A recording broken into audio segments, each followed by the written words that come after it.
Our snowpack got a big boost from the weekend storm. The South Platte Basin above our reservoirs now stands at 109% of normal for the state.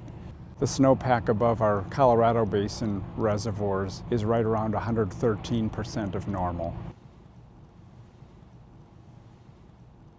The important thing in water supply is the water content of the snow, and this was a really good storm in terms of water content.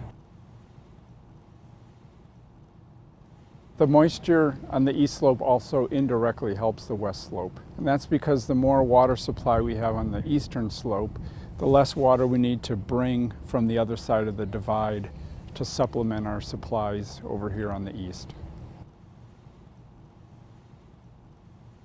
Currently, reservoir levels are above normal for this time of year. We expect to fill all of them with the exception of Antero and Marston, and the only reason we won't fill those is because there's construction projects going on at those facilities.